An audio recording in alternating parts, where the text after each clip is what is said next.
Everyone, and welcome to the first part of a new series, PowerShell Collaboration Unleashed. My goal in this series is to show you how to build simple yet effective solution to share and maintain PowerShell scripts with your team, no matter where they are. I wanted a solution where I didn't have to worry about dependencies, multiple versions, or team members missing critical updates. With that being my goal, I know I need a centralized environment so I can ensure that everyone is using the same tools and scripts regardless of their local setup. But I also don't want to create a ton of overhead that I have to maintain. So the solution that I decided on, and I will share with you, is Jupyter Notebooks, and more specifically, JupyterHub. So what are Jupyter Notebooks? In simple terms, they're an open source tool that allow you to create and share documents that contain live code, visualizations, and narrative text via Markdown. While they were originally designed for data scientists, Jupyter Notebooks have expanded into a fantastic tool for scripting in various languages, including PowerShell.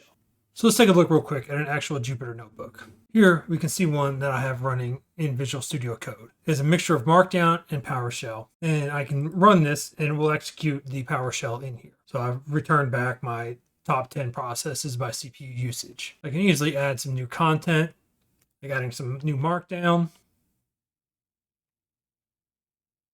and some new script blocks. I just create a simple one here to get the list of available modules and ensure that we're in PowerShell. I can run the entire notebook again each time I want to, or I can actually run the individual cells in here as well, just to be able to get what I need from that time that I ran.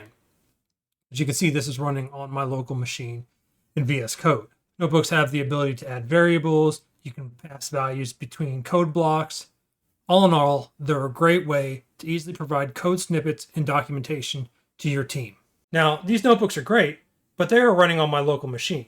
That means I still have to solve for dependencies and keeping things up to date. And that's where JupyterHub comes into play. JupyterHub is a web host for Jupyter Notebooks. It allows multiple users to access, run, and share Jupyter Notebooks from a centralized location. It's designed for teams, classrooms, research groups, and any organization that needs to provide Jupyter Notebook access to many users. Here's a quick breakdown of some of the key features. So JupyterHub allows multiple users to log in and use Jupyter Notebooks simultaneously. At the same time, each user has their own workspace, enabling them to write, run, and save notebooks without interfering with others. Administrators can manage the resources centrally, making it easy to control who has access, to allocate resources, and to maintain the overall system. This reduces the burden of installing Jupyter on each user's machine and keeping everything else up to date. Everything is managed on a single server. JupyterHub can integrate with different authentication systems: LDAP, OAuth, Azure Entra ID, GitHub, or many different custom solutions, allowing you to control access to the notebooks. This is especially useful in enterprise environments or classrooms where access control is very important. Each user or group can be given specific environments with their own set of libraries and tools, while administrators can install shared tools and resources. This ensures that everybody is using the right setup for their work. It's highly scalable, so JupyterHub can scale and support a large number of users by using containerization technology like Docker or Kubernetes. These technologies allow for isolated environments for each user, ensuring that the systems remain responsive and manageable. And finally, integration within your infrastructure. JupyterHub can be deployed in the cloud, AWS, Azure, GCP, on-premise servers, in a hybrid environment, whatever your organization's needs are.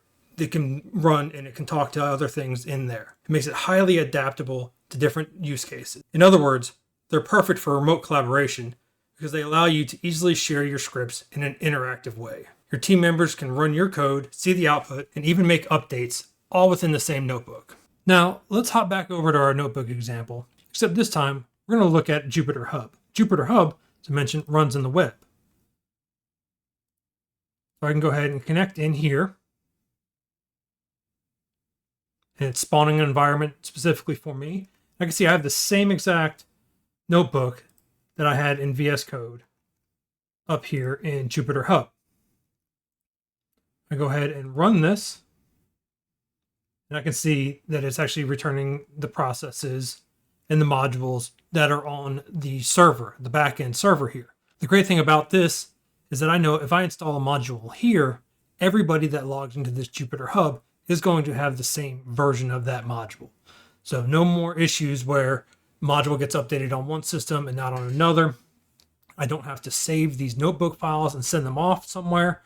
They are all just here in a web browser that you can access from anywhere: Mac, Linux, Windows, mobile devices, your tablet, anywhere that you have a web browser, you can get in and you can execute this code. And in short, you get rid of the "but it works on my machine" problems.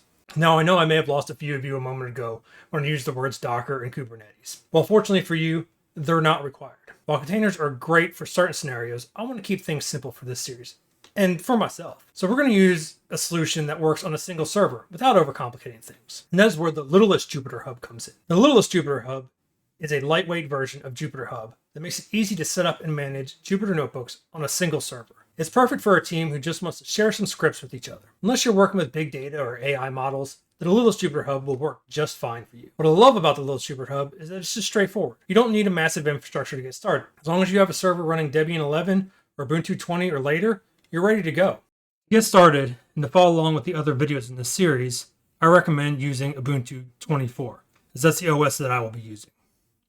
All you need is the base OS installed and the ability to connect via SSH.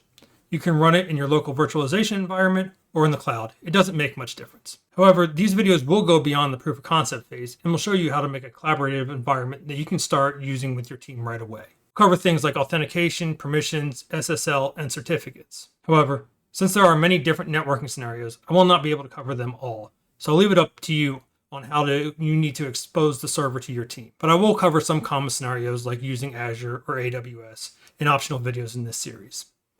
Just know that you'll need to have port 80 open at first for your testing, and then once you get HTTPS set up, you'll need 443 access. All right, that's a wrap for this overview. In the next video, we'll walk through how to install and configure the Littlest JupyterHub and add PowerShell support and start sharing scripts with your team. And in future videos, we'll cover things like Azure AD or Entra authentication, setting up HTTP, as well as having your notebooks authenticate with outside sources like Microsoft Graph and Azure. If you're excited to streamline your script sharing process, you won't want to miss it. Make sure to hit that like button and subscribe so you don't miss part 2, where we get our environment ready for action. Thanks for watching, and I'll see you on the next one.